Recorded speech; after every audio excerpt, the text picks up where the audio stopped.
হাজার হাজার যতই কাজ করি না কেন এক ব্যাচেলার পয়েন্টে কিন্তু আমাকে মানুষ চিনেছে। সবাই চাচ্ছে যে এই বছর অ্যাটলিস্ট আসুক ব্যাচেলার পয়েন্ট। কাজ পুরোপুরি আসলে ছেড়ে দেই নাই, আমি একটু ব্রেক নিয়েছি।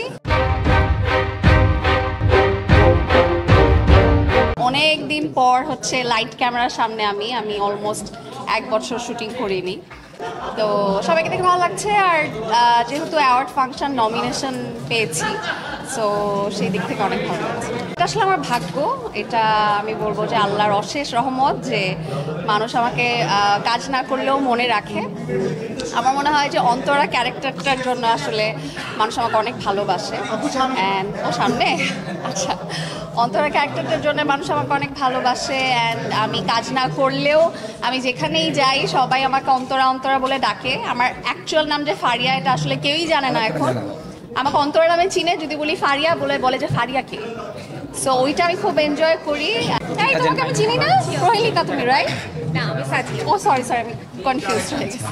এটা আসলে সবাই যেখানেই যাই সবার একটাই প্রশ্ন, মানে কমন পিপলদের একটাই প্রশ্ন যেখানেই যাই যে আপু 5 কবে আসবে, সিজন 5 কবে আসবে।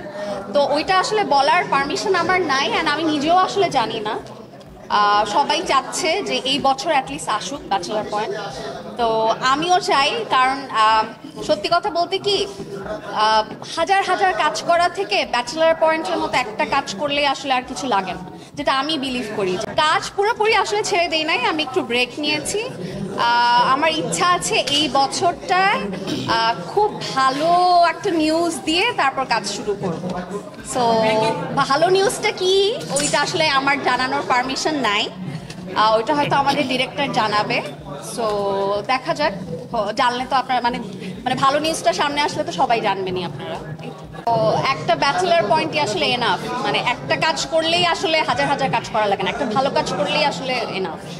আমার মনে হয়েছে আমি হাজার হাজার যতই কাজ করি না কেন এক ব্যাচেলার পয়েন্টে কিন্তু আমাকে মানুষ চিনেছে। আমি আগে কি করেছি না করেছি খুব কম মানুষই আমাকে চিনতো, কারণ আমি কাজ খুব কম করতাম।